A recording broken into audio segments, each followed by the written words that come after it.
helpful for you to search. PM.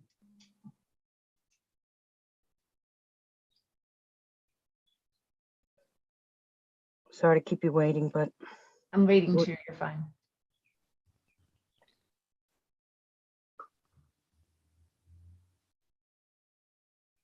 oh, I wasn't at that meeting, right? Correct. I think this was at the, Yes, that's correct. So I would abstain anyhow. I don't have to, but I would. I didn't know if you knew that you can vote on minutes you weren't there at, but Oh, well, thanks for sharing that, Freddie. Did Bella or Kat see anything you wanted adjusted or corrected? just, I need one moment. All the notes look good to me. Okay, thanks. I have a question. Yeah. If we have a scribe for tonight. Oh, yes, I made a note of that to ask. And we do not, usually Jenny does that. So if is there a volunteer who can do the minutes? I can't. I absolutely sorry. It's something I just can't take on. I can do it. Is the meeting being recorded? Yes. Sometimes we ask scribes to do it after the fact from the recording. If Jenny was able to, I don't know if she would be, and or someone else could afterwards.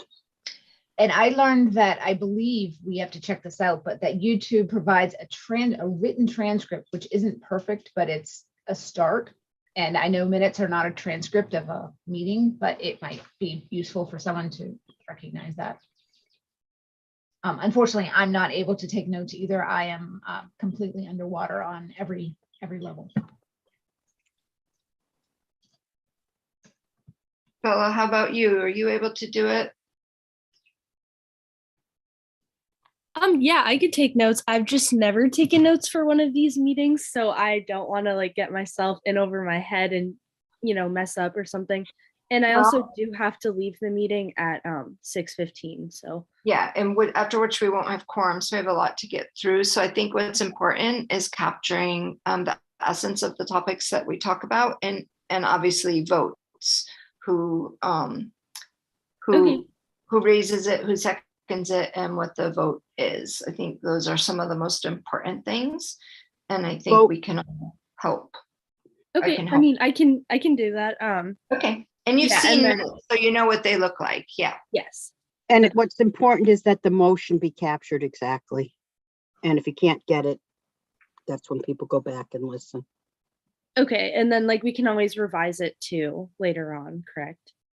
Right, because we'll vote to approve the draft minutes at the next meeting. Okay, cool. Okay, thank you. Welcome.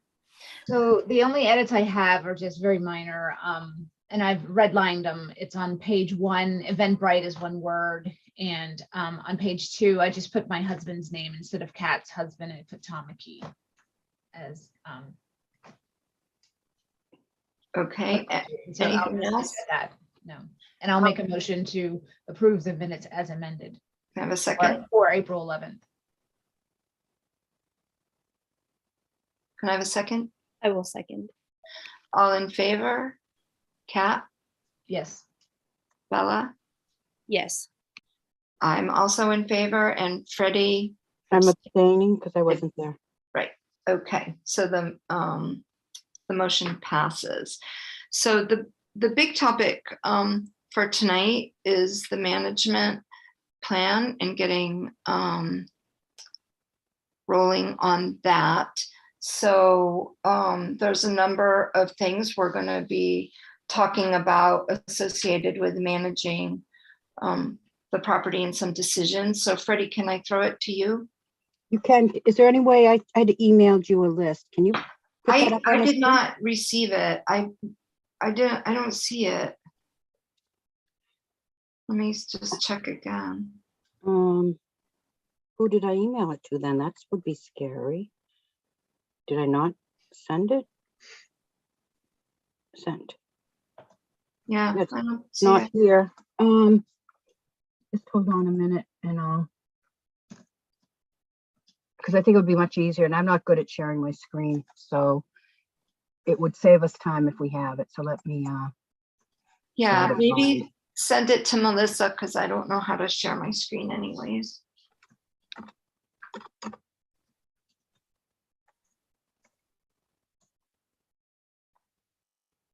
message.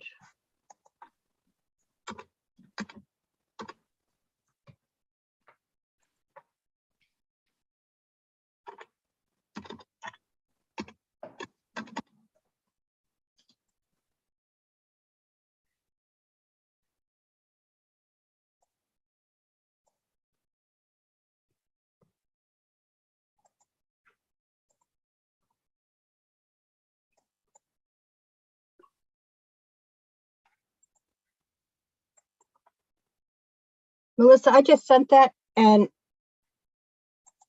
can you let me know if you get it? It says attached, and then says year-end priorities.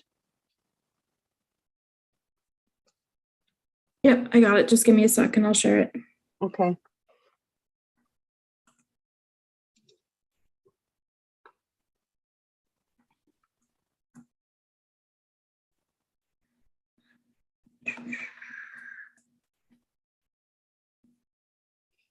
Great. So before we start going through the numbered list, I wanted to explain where we stand, right?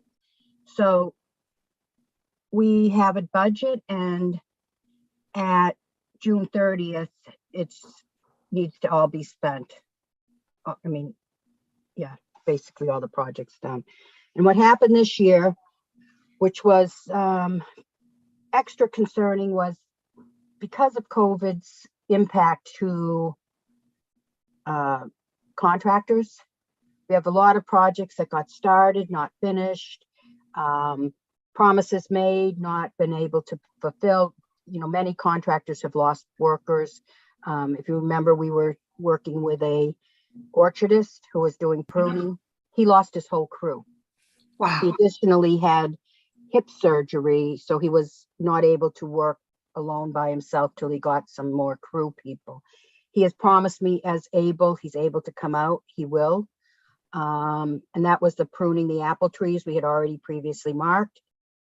There were numerous, I can just go through all the list of people of situations like that. So where do we stand? We have critically needed work to be done. We have budget to do it. And we also, one of the other things that seems to have fallen with COVID was maybe bookkeeping. So some of these companies owe us invoices, and I'm not sure exactly how much we owe. And I'm working with both LSI and Twin Pines. And so until we know exactly what we owe for work already done, don't know exactly the bottom line. So that's why this review is looking for some flexibility, because all of the items here have previously been discussed and most of them approved by the committee to work on. It just is stuff hasn't moved forward. And what the flexibility needed is, as we go through this list, you'll see if a couple of these projects can be done, will, depending on the invoices owed, will be done with our budget. But if they're not, and we can't get contractors here, as we've been struggling with, we would want to be able to move to the next item. And to get this done in the next month and a half is, you know, is really sort of a whirlwind project, and it's going to take a lot of flexibility for the request we're making today for support. So the first thing is both of the parking lots are, and particularly the one near Beecology and the community gardens, took a big hit from the winter plowing. And the one over by the trailhead over by Wildflower Hill, that's been in dire straits for quite a while, with a huge portion of it being a puddle. We've talked about that. We had permission to move forward with it. So Joyce and I were out there I was there most of the day, one day last week, I forget what it was, meeting Chris Paladin and Nick from the meadow planting. And then Chris and I did a whole invasive walk of most of the property. But Joyce and I looked at it, and the parking lots, and that's something she could take the lead on, we think. Just contacting, Twin Pines had said they would do it, and they're the first one if they, when I get the response from them, because we already had that conversation previously. But given their situation with being flat out and not maybe full crewed, it will be likely Joyce will go somewhere else, and I think she'll be working with Melissa, right? Yeah, and DPW said it couldn't take it on, but they recommended a couple of local contractors that they said maybe could. I forget their names, but it's maybe. So Yeah. the first, number one, my recommendation would be that Joyce work, and if she can get the crews out there, even if it's to start the work and, working within the confines of how we can pay for projects at year end. I think you can only pay for the work that's been done, unless it's mostly done and there's a little bit left. So it might be a split fiscal year project, but whatever she can get done, that would be like the first one, and then see what's after. First is what we owe, then it would be the parking lots. And I would say number 4 actually is up there. But the next one is new post and change. This is DPW, been in touch with Joyce. Yes, and I just got, I know that we're still waiting on a price from DPW of that. We talked about that when we were at the site visit. The new posts and chain by Ecology. It's like completely not functional now. And then putting in a new signpost at once you're across the chain, across the culvert, and also at the other trailhead, a new signpost to put a larger rules sign, or any signs we might want to change out at any time. So getting those posts in, and they said they could do that. And Melissa has asked for a price, but we have not gotten it yet. Joyce, I have an extra 12, how do you describe it? A 4x4 post, 8 foot tall with a cap if you want to use it for signage. That was planned for it with the Choate Fund grant. Oh, that's great. We probably would use that because that is probably the kind of thing we wanted. Don't you think, Freddie? Like something wooden, or everybody, like a 4x4, something tall that we could affix a sign to, but also unscrew it and put something else up if we wanted. Yeah. And I'm not sure where those exactly would go. And I think we'd want to, that should have an asterisk next to it. I'll explain the asterisks, but the asterisks, I put asterisks next to some of these because finalization hasn't been determined yet, but certainly the signposts, I don't know how soon they're coming out. DPW could be here. Right. I need to go, or me and somebody, like, we need to go and say, here, this spot, the one with the chains over the culvert is easy because it can be in the spots, the existing. Right. I'm suggesting we may want the whole committee to sign off on the location of signpost otherwise. Oh, I'd be happy to vote that it could be decided by 1 or 2 people if that's helpful. I don't think we should do that. I think signpost. Different locations. Like maybe let's plan for a site visit, a site walk. I think there's several things here that are going to require it. So Yeah. that's why that one should have one.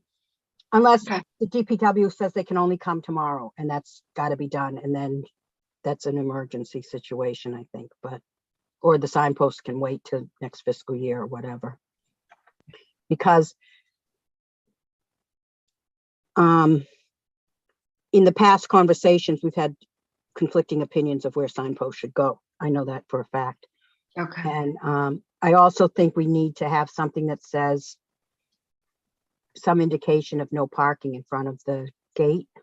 In front of the chain, where the chain is. I have cars parking there, and I have to say you can't park there. It's you know, it's where the ambulance and fire trucks have to come in. Or if there's any, Is that a sign that can hang on the chain? I think, well, it depends. I think so.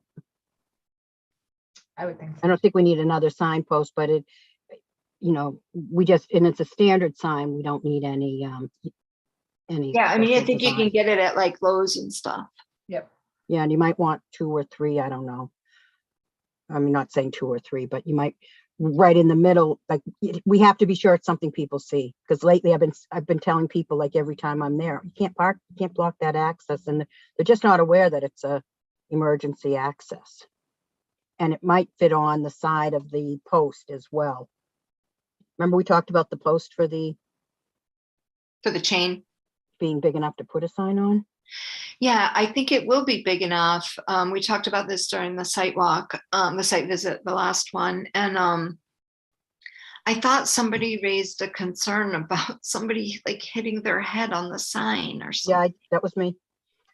Yeah, depends and on that the got me all size. nervous about using that for too many purposes. Yeah.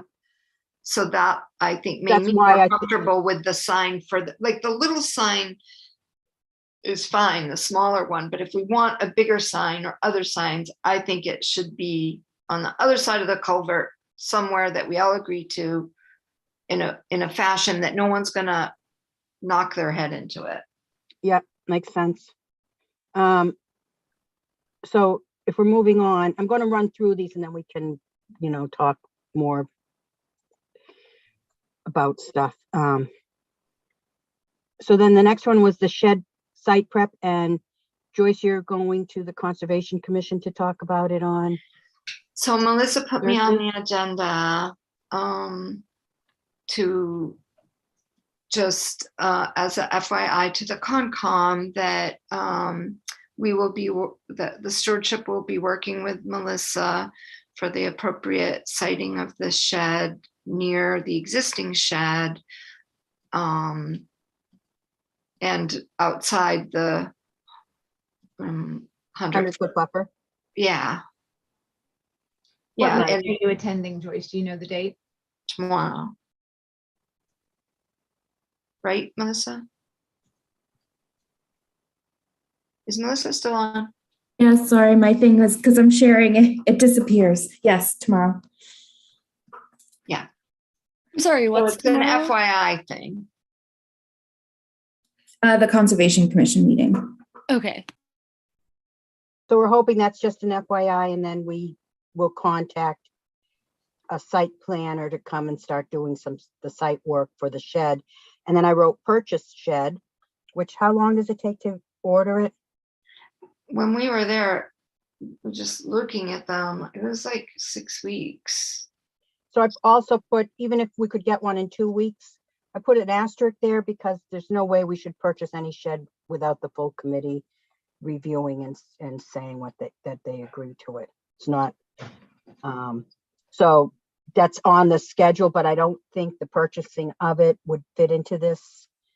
The prep work might, because Yeah, it's no matter where you get and what shed you get, it's a pretty standard approach to the prep work, geared to the size, obviously, but.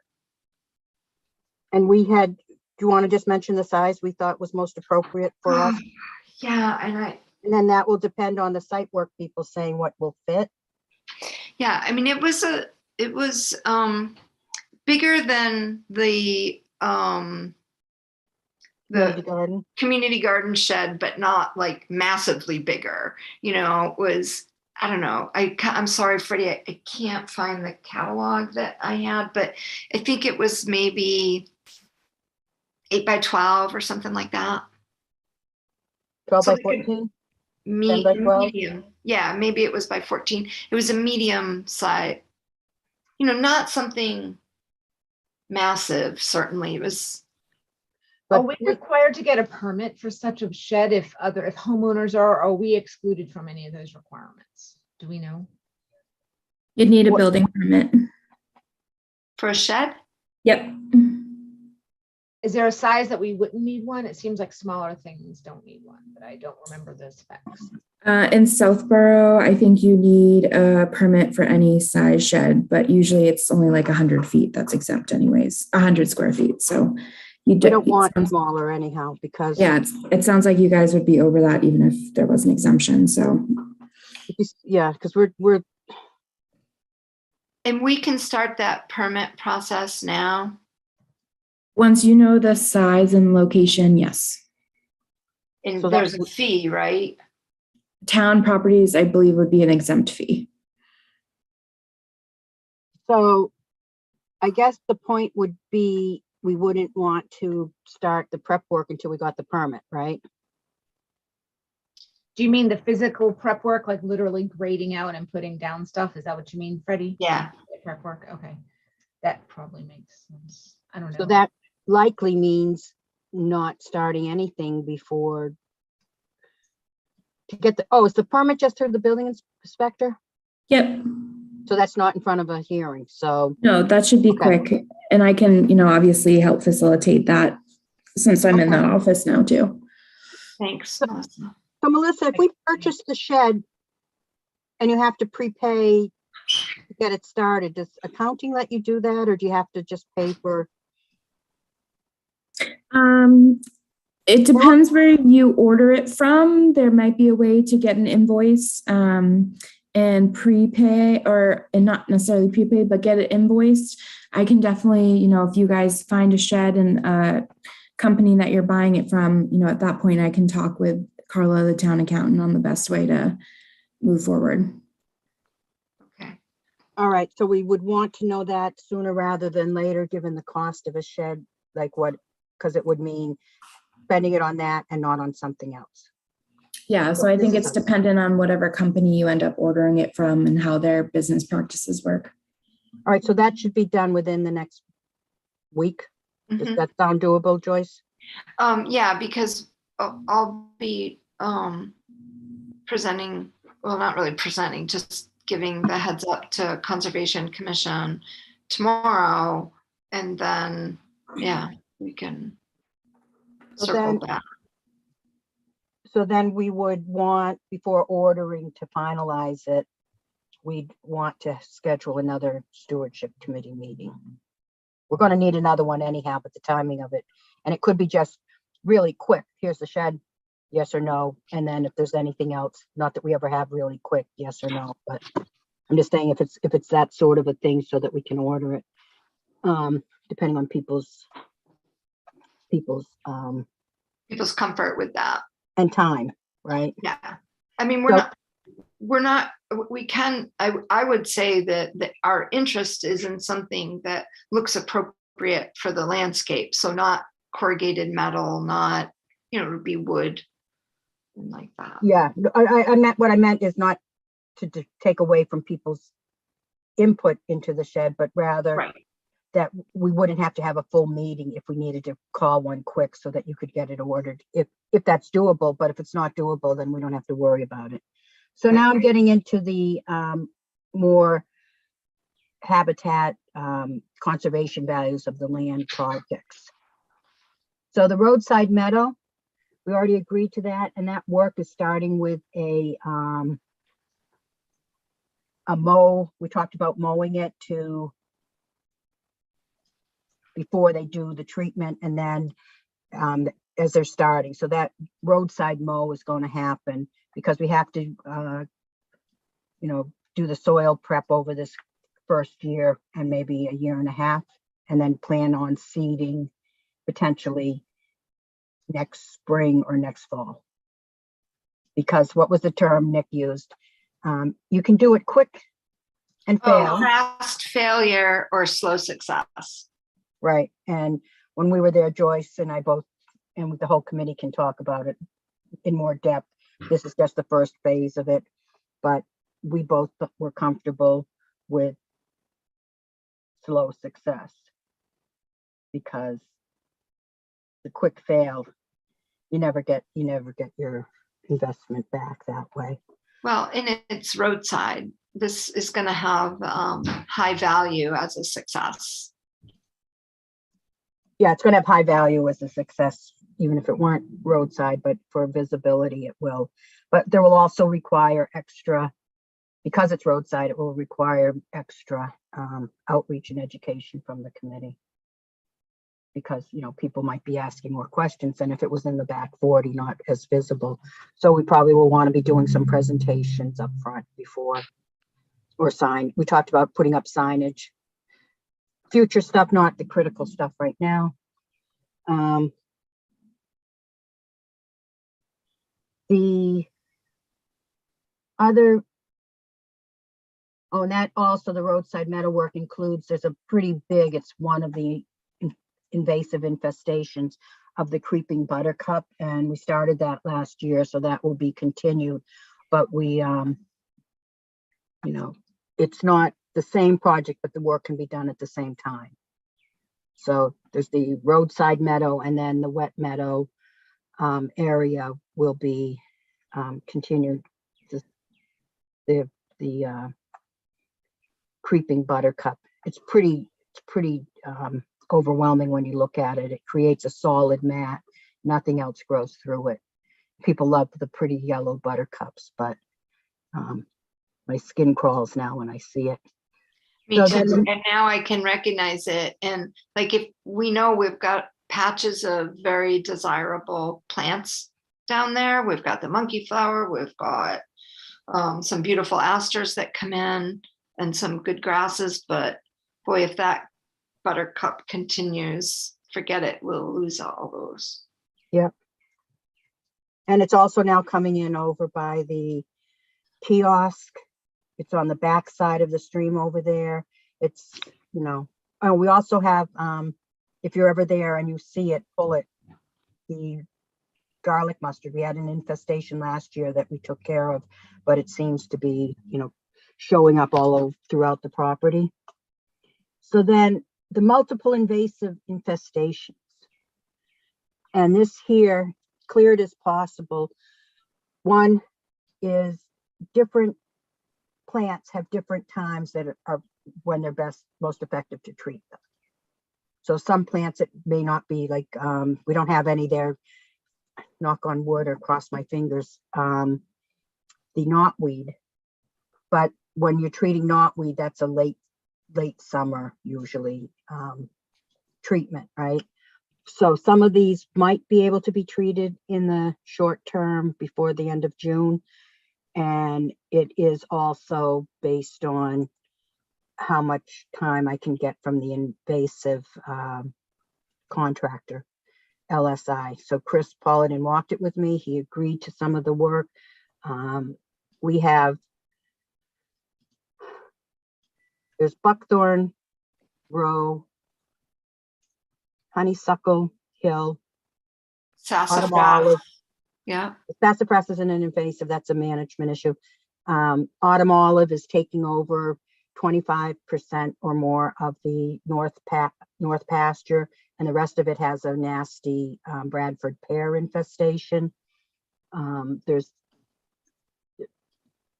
and the bittersweet, that's a whole nother, that's the whole back of the summit. Those are the main points, but I mean, it's Wildflower Hill has been taken over.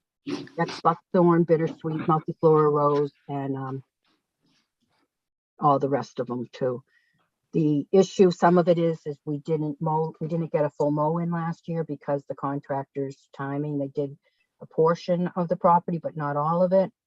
And some of it also is because of that, as we specifically choose a section not to mow each year.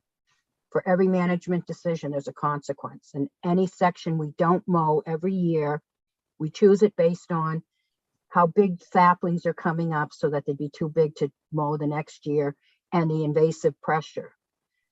Because as soon as you don't mow, the invasives come in more than they would if you mowed. But if you mow, we're destroying all the habitat for the insects, the seeds for the birds, you know, all and on and on and on. So we're not mowing it all, but then the invasive pressure is harder. And then when you skip a year for that section getting mowed the next year, it becomes really more problematic. So we're left with that right now. So that's what all those multiple invasive infestations cleared as possible. Then we have tree work. Sassafras, I have to get advice about. That's a native tree, but it's a clone. And we had left one little stand of 3 trees. And now we have what, a quarter to a half acre of sassafras meadow, which has become a monoculture. And if we let it get too big, it will become very expensive to take out because the trees will be too big. And we never planned to turn that section of the property back into forest. And it's early successional. That's what the land does. It always wants to go back to a forest. So that is one, but it's also a host plant for the spice bush swallowtail butterfly. So we don't want to have all those potential butterflies and then take them out. So I'm going to be talking to some people at Mass Wildlife to get some advice on that. And then we also had the autumn olive. We have the dead apple trees that we started last year and didn't finish. And we had dead apples that were coming out. And then we also had apple trees that were being pruned. So those are two issues. It said some wood chips to be ecology. I want to be clear, that's only non-invasive species. I wouldn't put any, I don't think I would bring the autumn olive if there were any seeds there. I'd have to check that out. Because of our choice not to bring in any wood chips or soil because of the jumping worm situation, till we know more about it, it seemed logical that some of our management could be provided by wood chips on site, because they don't have the jumping worm, you know, if it's new, they don't have the jumping worms in them unless there's jumping worms on site. But in any case, we wouldn't be importing new ones. So where we need some wood chips, we might, if we get tree work done, we would bring it over. And that Judy, is that a thing? Is that a thing where if the tree had seeds on it, the chips could actually plant the seeds?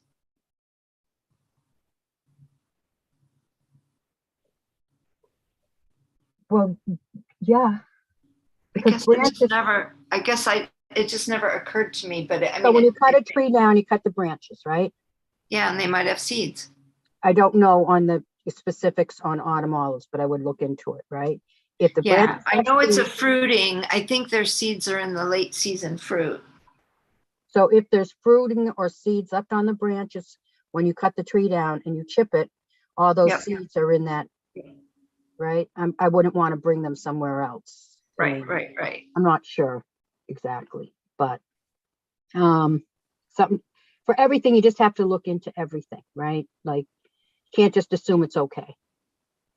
The deer fencing for the ecology. I'm sorry, I have a question I've asked twice. May I interject? Yeah, sorry. Thank you. So regarding tree work and priorities, what does that mean we're going to get done in May and June? Are we going to have a contractor come out and look at stuff? What is our objective out of the tree work? The objective is we've already laid out which trees needed to come out. We were working on it last year and the contractors didn't finish coming out. So it would be to hire whoever we can get to come out and do it within that time period.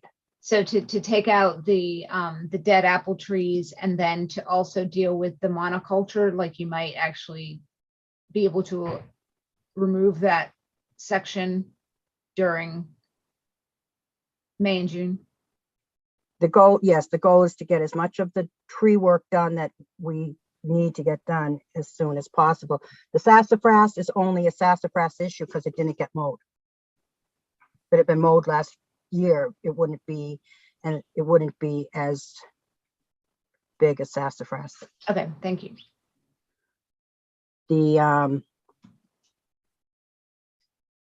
There's a couple of big trees next to the area behind the wetland mitigation that was built as a viewing area with a stone wall bench by an Eagle Scout, and that's completely engulfed with invasives. I think it's the source of all the I think it was a self-seeded Bradbury pear that is now seeding the rest of the north pasture. That has to come out. All the big huge multiflora rose shrubs in there and other areas. So that was one area. And then somehow some tiny little pine trees were allowed to grow, and now they're becoming big pine trees, and they shouldn't be there on the road going in next to the wetland mitigation area. They're taking out the stone wall. They're just going to be too big for people to walk under. So they're still small enough. If we can get those out, that would be another key point. Then, if that was enough on that one. Okay. Yes, thank you. Then the deer fencing, we've talked about this. That has an asterisk. We, talked about it with Chris Paladin again. There's no easy fix, but the things that the community garden is using, that they have great success in other community gardens. The reality is those are gardens that are planted in season. They're not dealing with snow cover. How do they work in the snow and in the cold? I don't have any, when they're not growing community gardens in the winter, but we have great deer pressure on the ecology garden in the winter. So this other type of fencing to keep the deer out is better. But when we talked with Chris about it, Chris Paladin, who uses it, and it has a solar component for the fencing to be electric. It's something we don't think we'd want to have. It would be completely engulfing the ecology garden in the winter, but we don't know that we'd want that in the summer when we're going in and out of it to have this big, wire fencing around all sides of it. So it could be taken out, and then we could, at least having the wire around three sides would sort of discourage the most common way the deer are coming in based on the deer tracks, which is from the wetlands and from the meadows. But maybe using those little things for the community garden in addition there. Because in the summertime, I don't see deer in there. So many dogs. Yeah, so we last meeting had talked about, so Joyce, you were going to order those little, what do we call them? Deterrent things? What are they called? Those little, what do they do? Emit something? Joyce, you're on mute. Joyce, you're on mute. Sorry, Mike started mowing out the window, so I was trying to keep that noise down. I forget what they were called. Protect Guard. And do they is it air or what do they spit? I forget. They vibrate and they flash almost like eyes. Maybe make a ultrasonic sound. Like a So, I mean, I'm a little skeptical, honestly, that they're gonna work. I have not ordered them. I can, just so we have something. They're not that expensive. And I apologize, I did not order them yet. I would be in favor of having them. All right, so I think we'd need, gosh, 1, 2, 3, 4, 5, probably 6 or 8. And that It's not $1,000, right? Oh, no, I think they're like $25 to $50 each piece. So for that dollar amount, the potential benefit of protecting plants and getting the habitat value, I think could be worth it, because even if we get the fencing, it's not going to be solid. One of the things with this fencing, because it's electric, it needs to all be connected. So you can't like take a section out in the summer and then still have the And if electric. I'm understanding correctly, it's the deer pressure in the winter when there's less for them to eat that they'll come in and chomp, chomp, chomp on anything that's left. As well as deer pressure in the summer, yes. I saw a small mom and her babies out in the newly planted meadow. So having those deterrents, and it might work for rabbits or woodchucks or whatever else is getting in there and eating stuff down.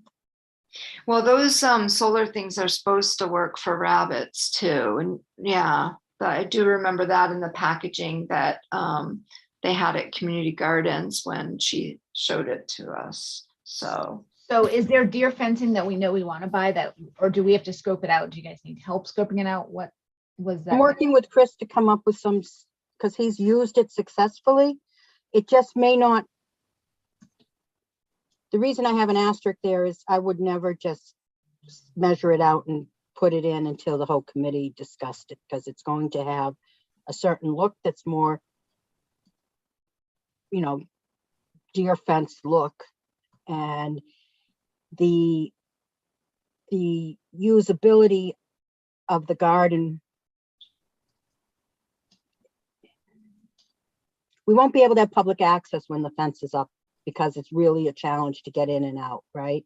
And how we use the garden to, first of all, there's all the research going on in there. He's got, between his 3 grad students and Rob, that's 4, plus all of us going in and then managing it, volunteer days and trying to have people come and see it.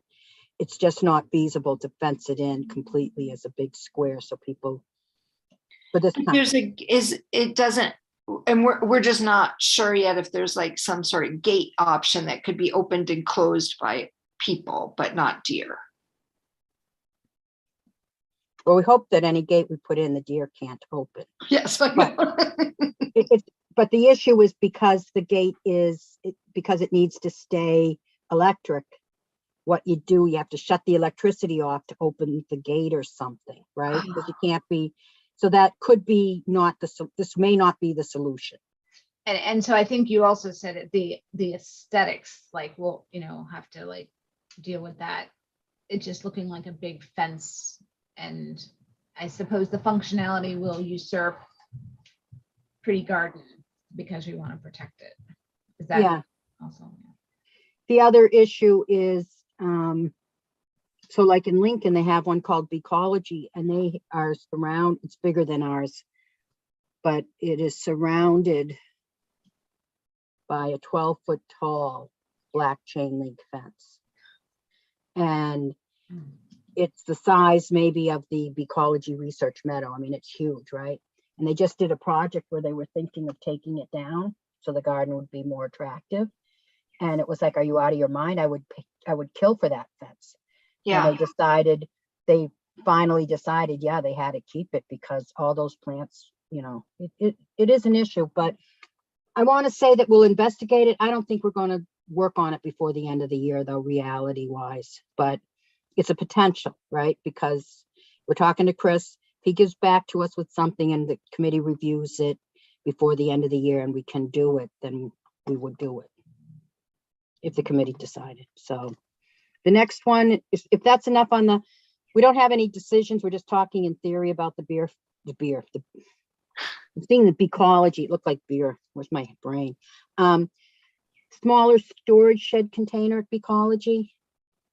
That is more of a, like an upright, it would be wooden, but those upright, they're almost like a locker you see in some like an armoire. No, not, yeah, I'm thinking of in a school where you click, like a locker that's up and you can hang your coat. It's, it has a shelf for the books up top and then about that size, but it would be different because we'd want some shelving. The goal of this is when we get the real shed, it's too far away to put your stuff away every day. The big shed is for hoses, all the stuff at the end of the year. And then Can I share equipment. screens and show you something that might work that I think you're talking about? Sure. Melissa, you have to give me permission.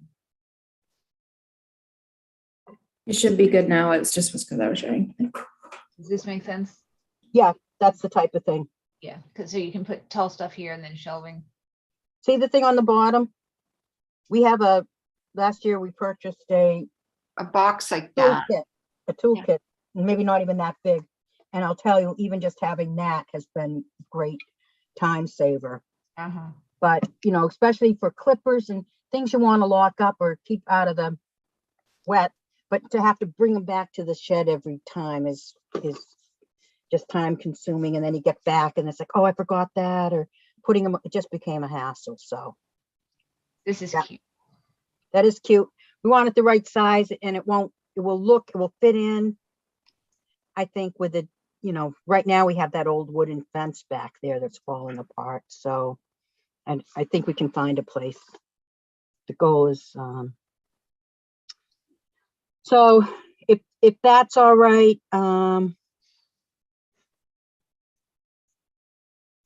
we can check, if everyone wants to review that as well. The artistic property map, we already voted to move forward on this, and Claire is going to at some point come down.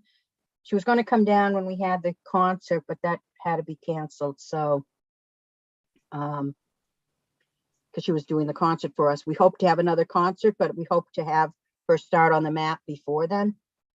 And then give us if she comes for a site walk where we can all, whatever date that is, has to fit into her schedule because she's coming out from Western Mass. But we would try to get as many stewards to be able to attend that as possible if you wanted to. I don't see why we wouldn't want. And then she would start giving us some ideas of what she could include and not include in the cost. But her original baseline was $500 to $1,000. And then with all the additional artistic additions we had mentioned, or that I'm sure I expanded upon, but like having the grassland birds and the kestrels and the vernal pools and what's the thing up top? The summit, the overlook. Yeah, and there's also the quarries. You have the farm pond. In addition to all the beautiful aspects of the attributes of the property, in addition to just also the pollinator gardens, of course, they're part of that, and the apple trees. The history. So I don't know how big she can make it, but and then what we end up with is a editable file that we print and put up on the kiosk, but we can use on our website. We can use on. We own it, right? We own Yeah. it, manipulate in any way we want. Right. We can So- print it. We can use pieces of it however we want. Right. If the trails get changed again, we can edit that. Right. It's editable that way. It's not like special software to do that. Well, we personally probably would hire someone or find an expert Yeah. to change the trails, but yeah. So Yeah, that- I mean, I think it's a lovely thing to have on our new kiosk. Yeah, because we haven't done a lot of promotion of, all the other aspects of the property, so. The additional larger rule sign for the signposts, that was, I don't know what, larger rules, I'm saying ruler. Why do we want a ruler? Yeah, the sign we already agreed on, you just want a larger one to post. The I'm Next sorry, one. is that for the post that we're putting in? Yeah. So would we just get rid of the ones that are there on the side there? Well, I don't think we have to decide that now. I don't know that we have to, because they're there, right? I mean, and I like the idea of the signposts also for the signs that we might want to change out from time to time, put more than one thing. I had always thought that you hear what you think you hear, that we were talking about the removable signs being on a signpost where we had one with the rules and then a permanent place for other signage that was interchangeable depending on, we could put stuff up, or if there was like an emergency trail closing, or, but mostly that we could interchange some of the signs we already designed could go in there. So it would be permanent, 2 signs, one with the rules and then one with notices like.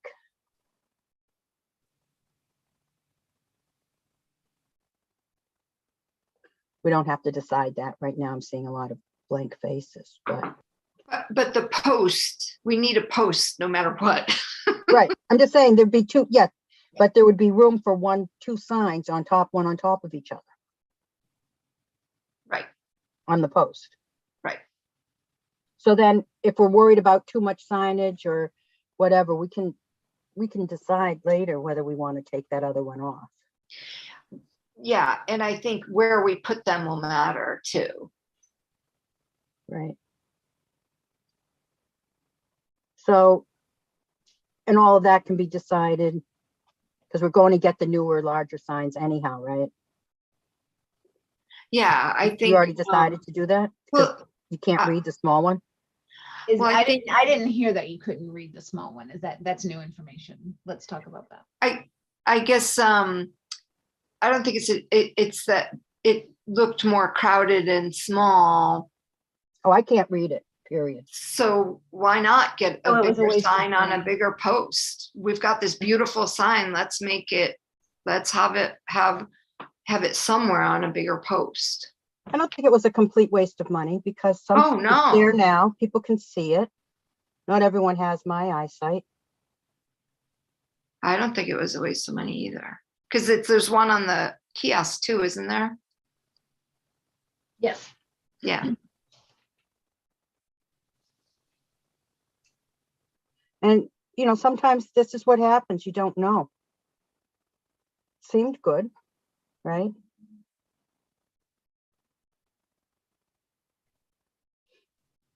So the next one was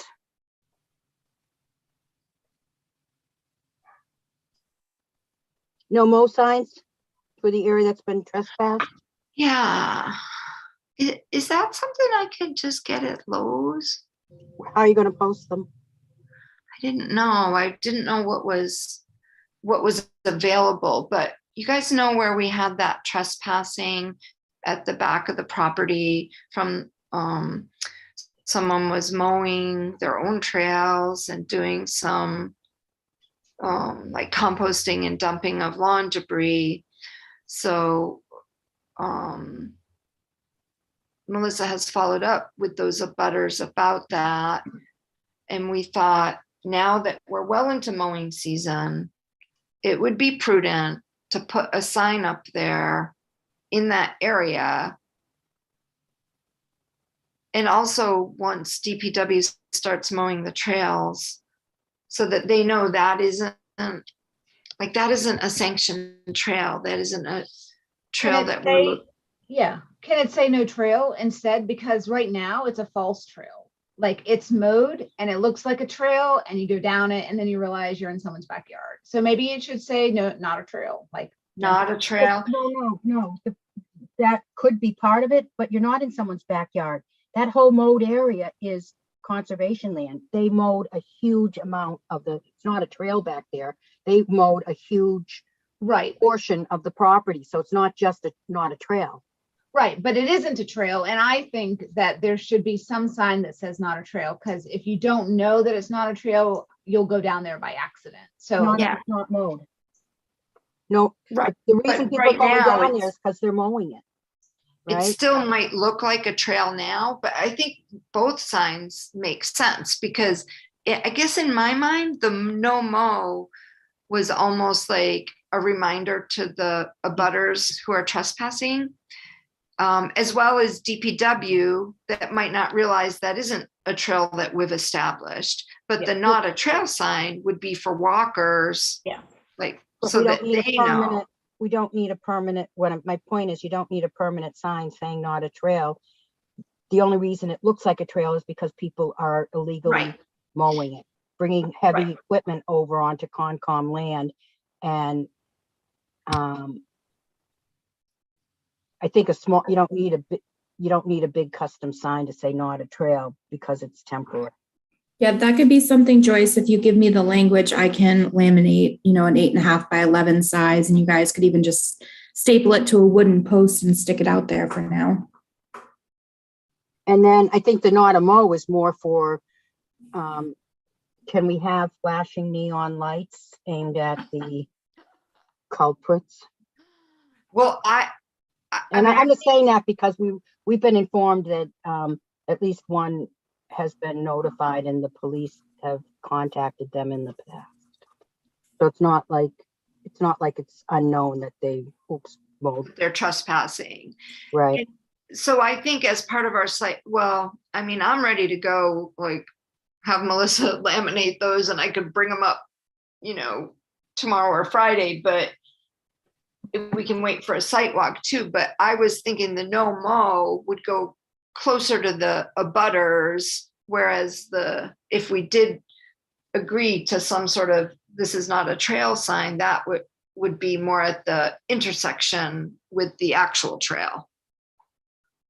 And if you think you need a no-mow for the DPW, does anyone, have you I Have you mean, thought the DPW's mowing there? I'm sorry, say again, Freddie? Did you think the DPW was mowing there? I didn't, but I just didn't know if they always have the same mowers at DPW who would then know, oh, this isn't our trail, this isn't one I've mowed. Like, I just didn't know how they approached it, if they're just following every mowed trail that they see without question. So that was Maybe when they start their mow, we should do a walkthrough. yeah. I don't know. Did they I get don't- a map that says not here, yes, here type thing? Yes, yeah, they got a trail map. But the problem is whether it's them or a butter mowing, there's an area there that went from a trail to as big as an airport runway. You know how they're accessing the property? Are they going from their fence up to the trail, up to the actual trail? Or are they coming in another way? I Well, we think haven't that's how they- seen them, but we think they're coming and trespassing in somebody else's yard or throwing the equipment over their fence. We don't know. I thought maybe along the side of that fence. I mean, is it as simple as just having one sign that says no mow, not an official trail? No, because the no mow, not an official trail is up top by the property and they're coming in from their backyards. Right. So, but it's one sign. I mean, the language is only one sign. So you post two, but it's just one sign. Oh, in two places, one Yes, sign that way. Yep. Yeah. My concern is what they're mowing down below is not a trail. They're mowing a field. So saying not a trail doesn't make any sense to me because it's a, Well, it still says no mow. So it says both. No mow, not an official trail. You can even put, please contact the Stewardship Committee at the bottom, for questions. yeah, I don't think we want to be contacted. Yeah, I think this is the one where we redirect people to Concom.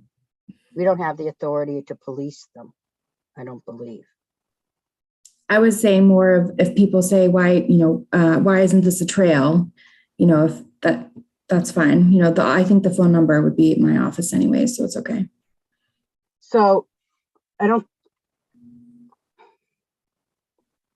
once we get the trail map in, it's not an issue. I don't know. Are we aware of people going down there thinking it's a trail? I mean, every time I'm out there walking, I question it because I'm still getting used to that section where I'm not there all the time. So if you're a new person, you could easily go down there. It's definitely, It wouldn't surprise me at all if people go down it. yeah. I think there's new visitors. I think there's regular visitors who know every trail, and I think there's new visitors there all the time. Yeah, okay, so I don't need to pick on this technicality. It's just, I was just making the point that what they're mowing is above and beyond any little trail to get anywhere there. So are we doing laminated signs or yard signs with stakes? Well, I mean, if Melissa can do the laminated signs for me, I do have those I have these weird things that I can stick them in the ground with. I think I used it that time we did where there was that wasp nest. They're like a metal thing with little coils and you stick the laminated thing in and it works pretty good. So if we think that's enough and Melissa can do some of that, I can get that out in the next 2 days. Yeah, I was thinking we needed to install like a signpost, street sign metals with cement posting and a big metal sign, no mow. And I'm being a little bit facetious, but not really. Oh, maybe, yeah, as a secondary option. No, I mean, if we continue down that road, it's, it's not up to us. A sign's not going to stop what's going on Right. if it needs that kind of a sign. Can I do a quick time check? It's 5:49. And I just wanted to find out if we would have a few minutes, if Bella has to leave at 6:15 to address the Choate Fund grant closeout. Can we get through this list first? Because we haven't talked for months anything about this work that needs to be done. Absolutely. I just wanted to stay. I mean, that's my hope that we would get to that before the end. I did post a revised agenda that included it. Thank you. So are we okay to proceed with those couple of quick signs, and then we can, I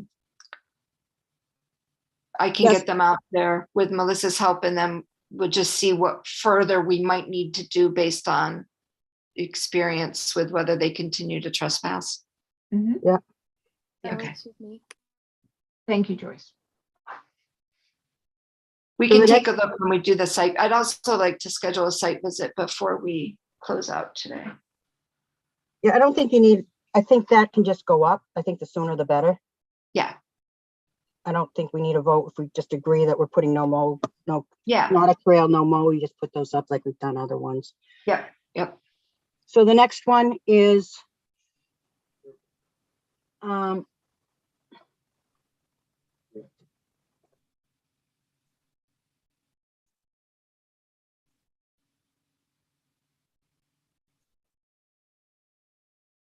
Freddie, you're 14. on mute.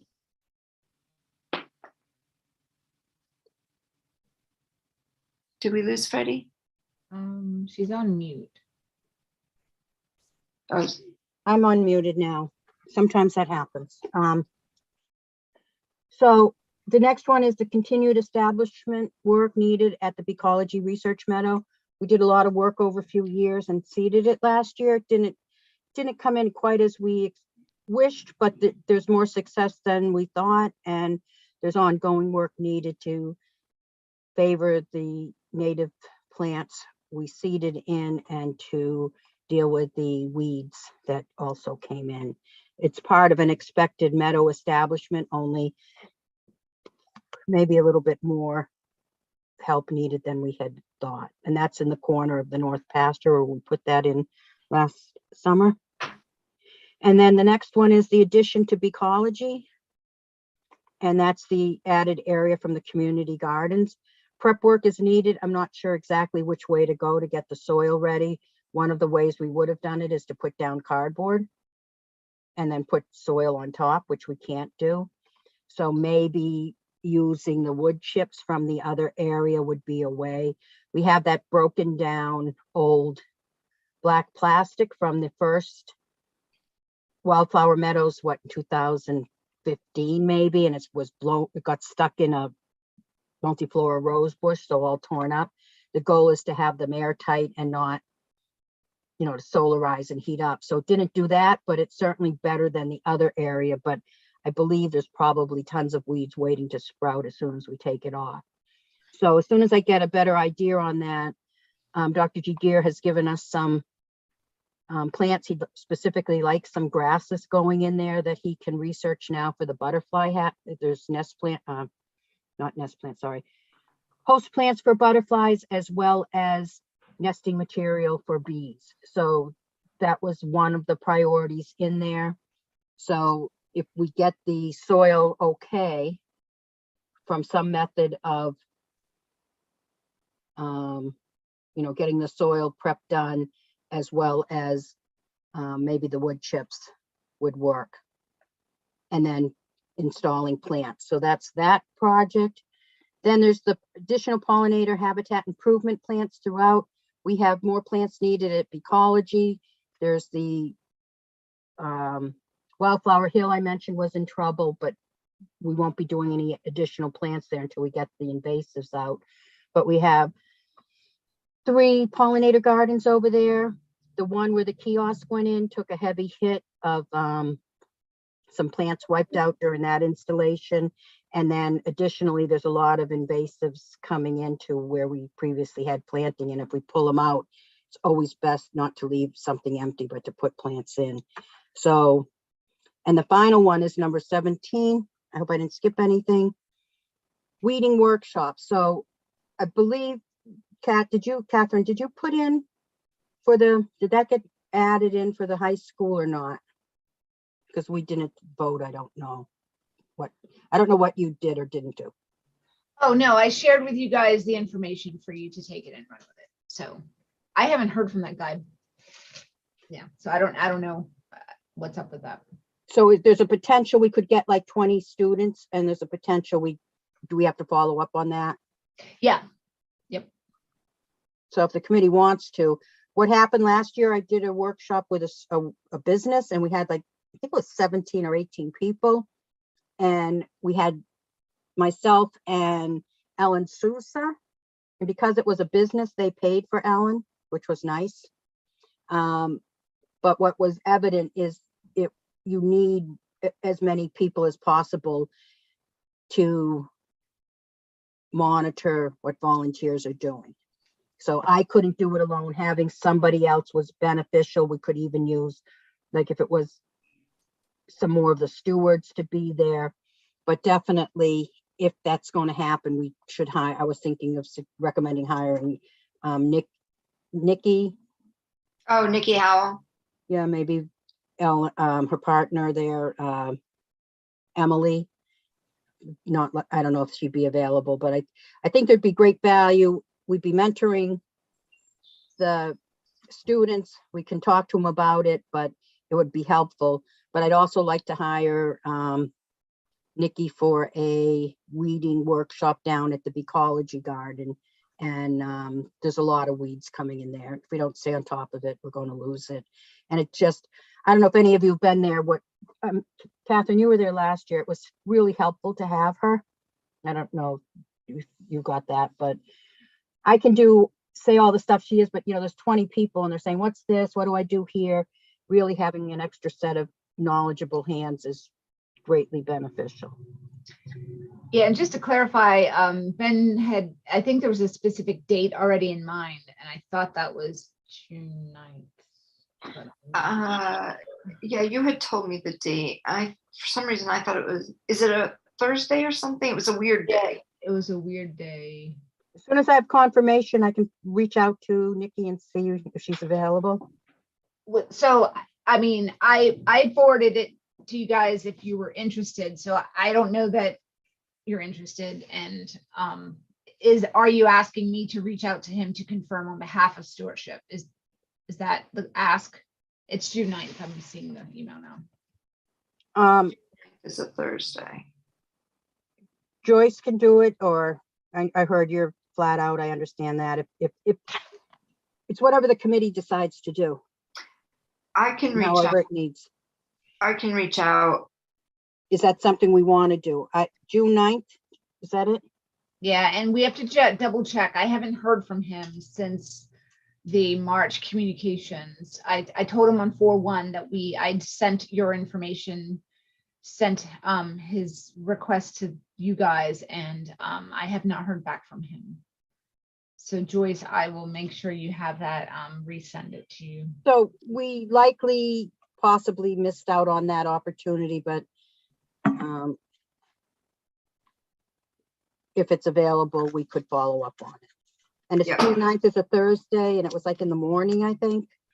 It's an all-day event that they're doing for 2.5 hours.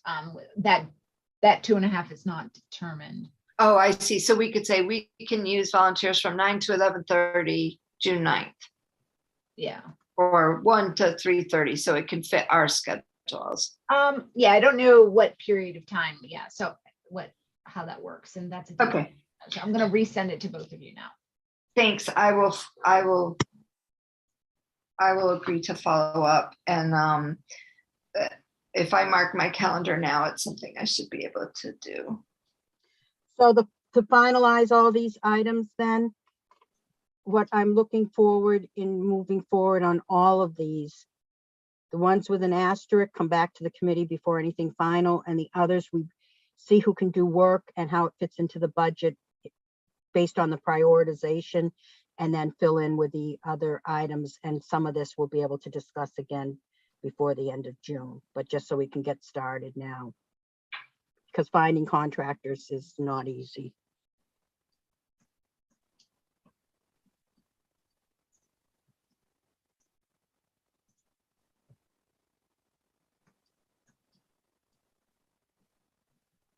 Thanks, Freddie. So does that need a motion or just an okay or whatever? But I'd like some confirmation to move forward. Is the chair allowed to make a motion? Yeah. Um, Basically, yes. a lot of this, all the invasive and the tree work, all of this has been ongoing. It's not new stuff. It's just trying to fit it in this last. Yeah. bit. So I would make a motion to allow Freddie to continue and the others that were designated in here to continue to pursue these priorities with flexibility based on the availability of contractors. And budget. I'm sorry. And Second budget. that. Oh, second. All in favor? Kat, Yes. Bella, Yes. Freddie, Yes. and I am in favor, so the motion passes. And does it make sense to try to include anyone extra, anyone of the committee to help with some of these as a, kind of information share so that others can step up and help out on a longer term basis so it doesn't all fall on Freddie? That unfortunately would cause more work for me in this time crunch. This is what we should be doing starting July 1st, what I was trying to hopefully get a plan, and maybe we can do it for next year. I'm not unwilling to share the information. It's just this is what I've been trying to do for a long time, and it needs time. And for me to contact someone and then, sometimes they're like, okay, I can be there tomorrow. And sometimes they're like, I can be there in an hour. And then sometimes it's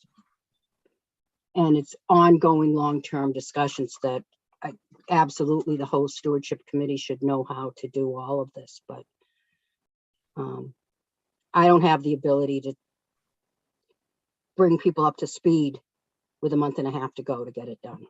Anytime we're having meetings there, I can throw out when it's happening. Like last Thursday, when they came, I had like an hour's notice on, well, maybe we can meet, and then I had an hour's notice of when we were going to. So that's how these go. And when I'm juggling so much, I just feel overwhelmed right now. I don't So know if that that's sounds- certainly a goal for doing more planning with our management activities for the future. And in this crunch, we'll do the best we can on that front. But I would like to schedule a site walk to go through some of these things if we want to try and do that now before we move to our last agenda item. And oh, sorry, Freddie, you weren't finished. this comes up under new business. I just wanted to throw it in because I didn't know until right before the meeting. And I need permission from the stewardship committee if we're going to do this. I can do it for the open space commission, but the South Broken Land Foundation has an annual meeting coming up on the 18th.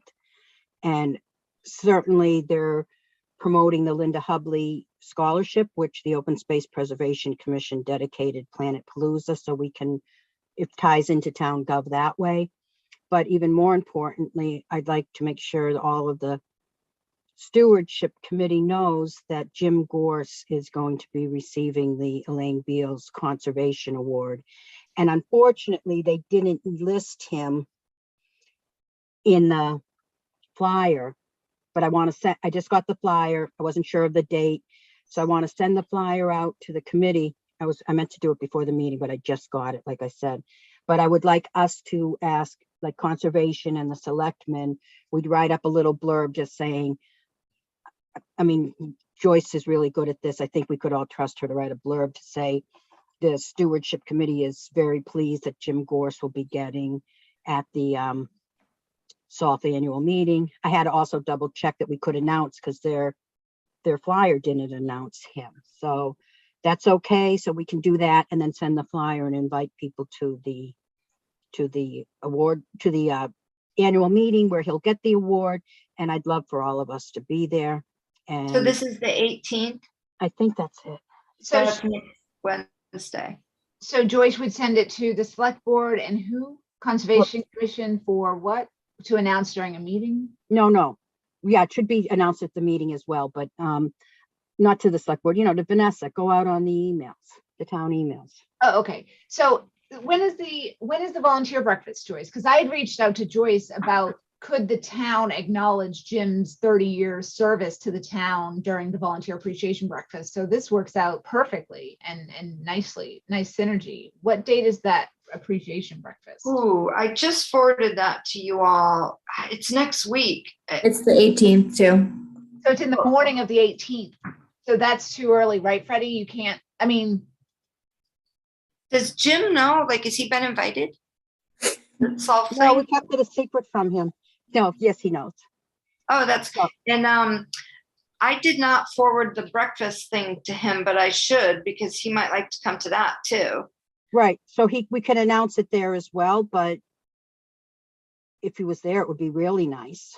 yeah. So that makes perfect sense then. But Yeah. but we want to send it out townwide about course. the annual meeting first, as soon as Wait. possible. So I'm sorry, I should write something about Jim's award to be sent around townwide that says he's being honored. With the flyer for this SALT annual meeting, because people might want to go to that. I mean, inviting them to go to it to see him get the award, but also to be promoting the South Open Land Foundation, and a blurb about, and it's not too late, if you still can contribute to the. Oh, Let's the see Linda. if you don't want to dilute the honor to Jim, but I Yeah, guess I yeah. feel like it's not my place to be promoting. Well, I guess I'm not that comfortable You promoting. can't ask for donations as a Yeah. public entity. Yeah. So I don't think I would mention the Linda Hubley thing, but the SOLF annual meeting, the Jim Award, how thrilled stewardship is.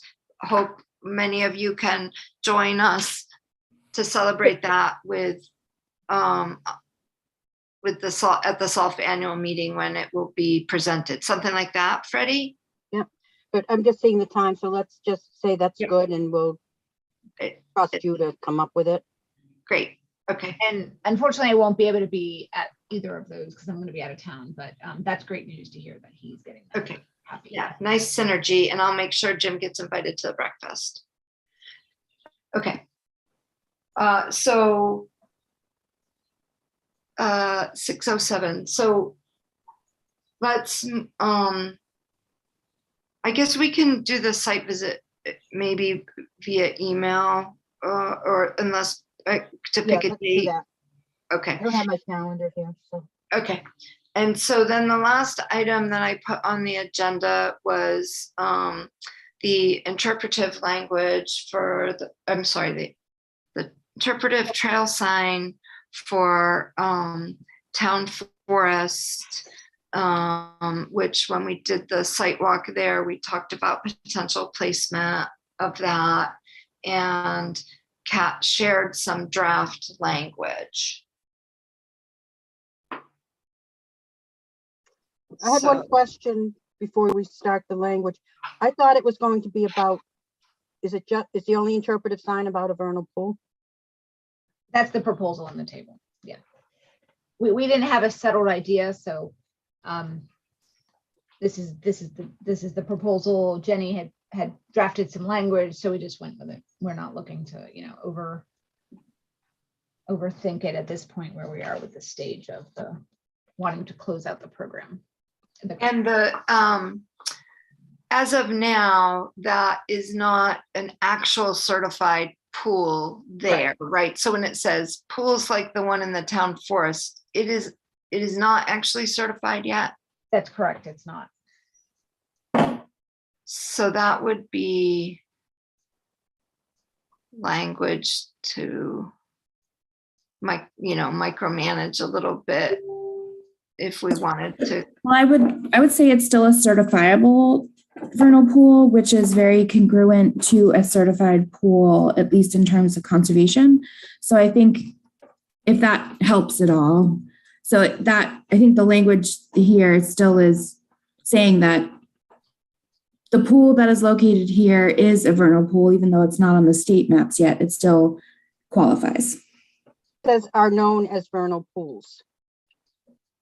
So is there language we can change that would just do we get rid of like this one in the town forest? So we could just say pools,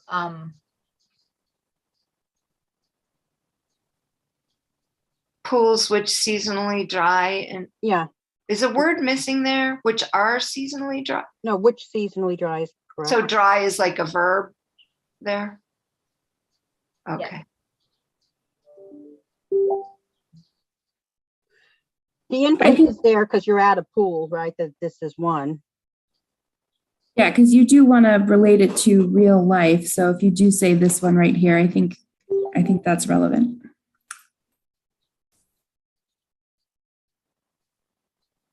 okay, so we keep it.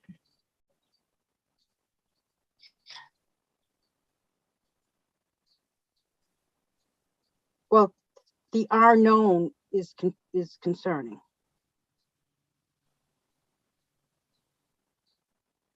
I mean,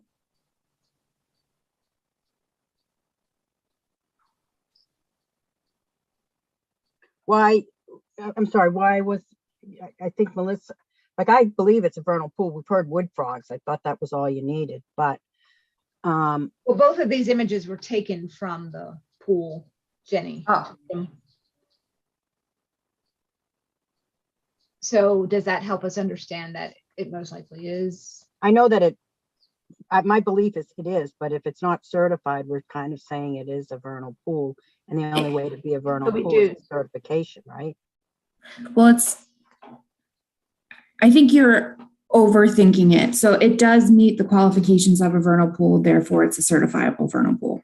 Whether it's certified or not. Correct.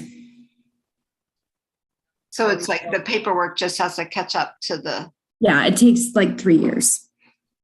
So Melissa, to say it differently, you're saying that is a vernal pool, whether it is certified or not. Correct. Okay, all right. I'm fine with that then. can I ask a question about the language under that egg thing? Yep.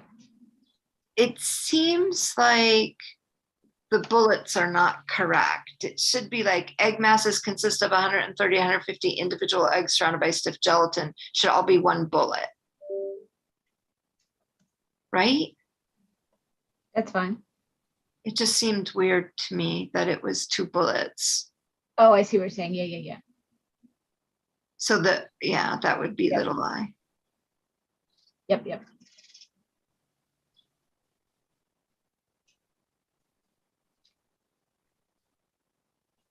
So the egg masses, are there all, oh, I guess I that's more like a science question, it doesn't matter.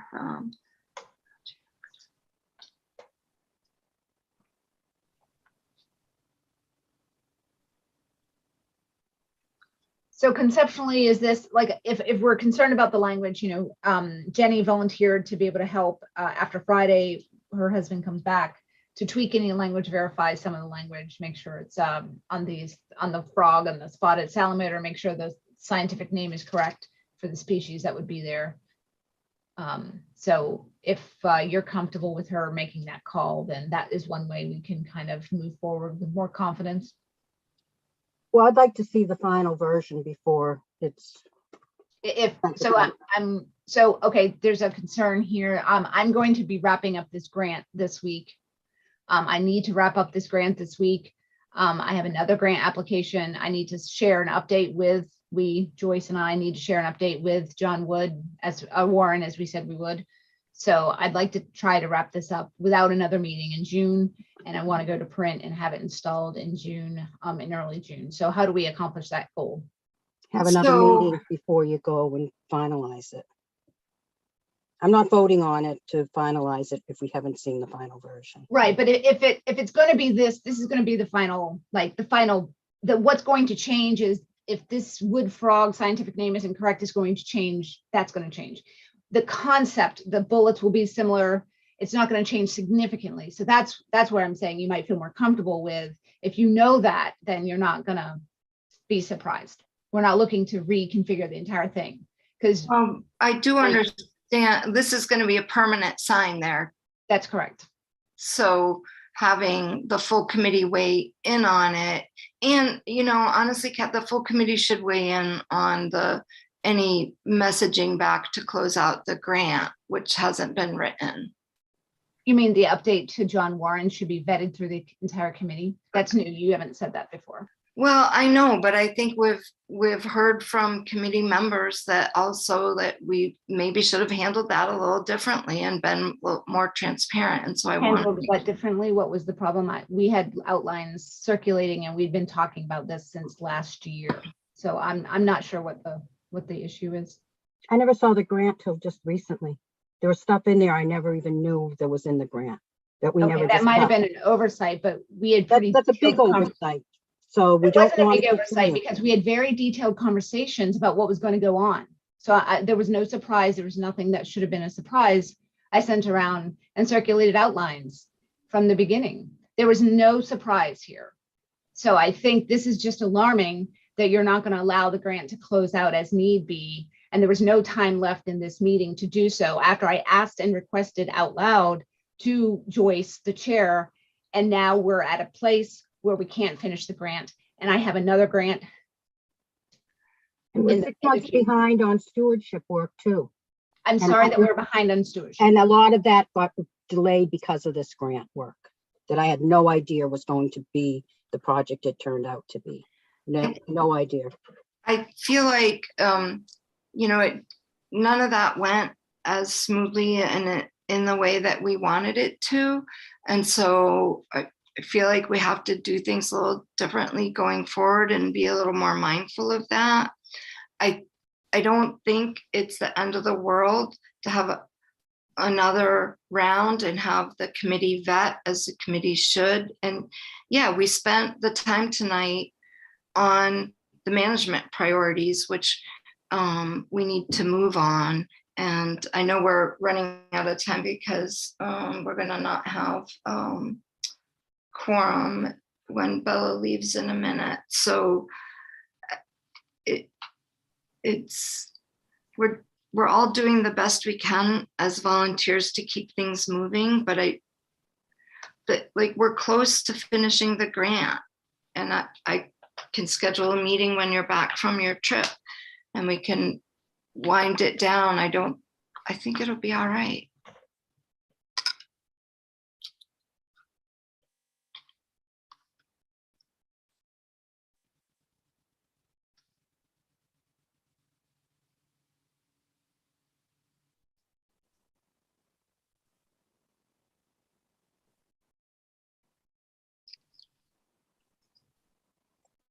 Anyone else?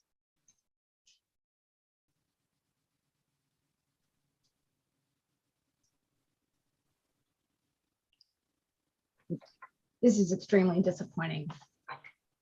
I felt like it went smoothly until people stood up and said there was a problem when there really wasn't one. I mean, there's no reason that this grant application should have gone sideways. No reason. I did everything I could to put it in front of everybody as detailed as I could. And to be told at the end of this, it didn't go as smoothly, I do not accept that. It's really disappointing, very disappointing. All the effort that I put into this, that Joyce put in, that the committee put into this, for it to end like, oh, it didn't go as smoothly as we liked. I disagree.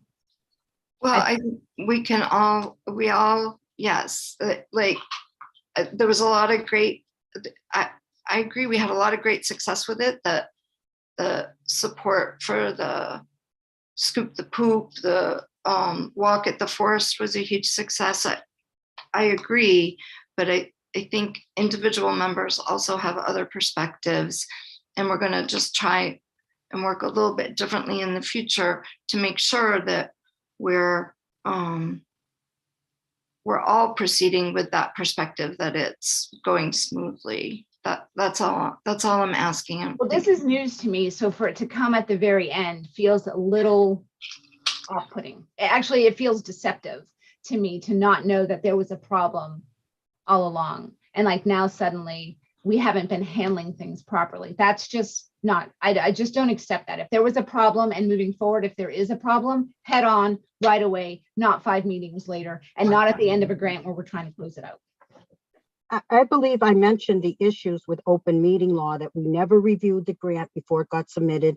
And I never got a copy of the grant that was submitted until we started talking about doing it. There was a conflict of interest with you, Freddie. You were also submitting a grant application. So I believe there was a decision made that you What are would you not talking seek the about? grant application. You as open space, did you not submit a choke fund No, grant? we never submitted a grant to the CHO. What are you talking about?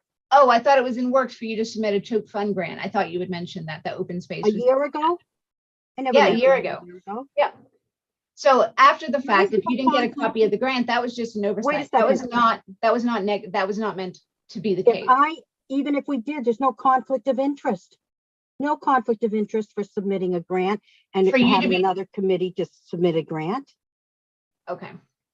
You never raised that as an issue, and I would have told you whether I can't even remember if we were considering it. So here's the situation. Somebody made up a decision based on no information I was aware of, that I wasn't given a grant because you thought there was a conflict of interest. Right there. The conflict There's of no interest. open meeting law violation here, Freddie. So please don't say that again. That's not true. And I'm not going to allow you to put that on an open record, that there's an open meeting law violation. Untrue.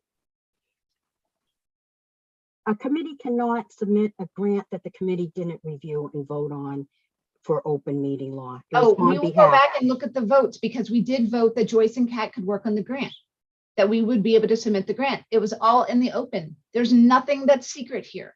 Nothing was done under the table, all above board. We should never have made that vote, is what I'm saying. You can't alleviate the responsibility of a committee to two members to submit a grant. And then what happened is, from my understanding, what we discussed was going in the grant. What actually got put in there, I had no idea about when it came up a few months ago, what we were obligated to do because it was in the grant. I had no idea. I had no idea of the breadth of the outreach program. I thought we were doing the There Is No Poop Fairy and a little bit of some signage that went out to, I had no idea about the big campaign. I don't recall ever discussing it. We can go back through the minutes. Yeah, it's all recorded. That we were having that massive amount of outreach. What's wrong with that massive amount of outreach? I think it worked. We were at Breakneck Hill. We picked up all the poop. Thank you, Joyce. And then we didn't have any more poop after the couple walks. Now it might be different now, but it made some. Am I saying that it didn't work? I said I wasn't aware of it. No, We're a committee. Everyone on the committee should be aware of what the projects of the committee are. And maybe, can we agree that in the future, we'll just try and do better on that front from all of us? I know. oh, absolutely. And I own some of this. Like, I had a really rough year last year. I think everybody knows, and the committee kind of came to sort of a standstill when I was away in North Carolina. But we'll handle things better in the future, and we'll make sure that there's more shared understanding where we have evidence that we lacked that in some circumstances last year. I think it's a fair statement to say that we lacked that.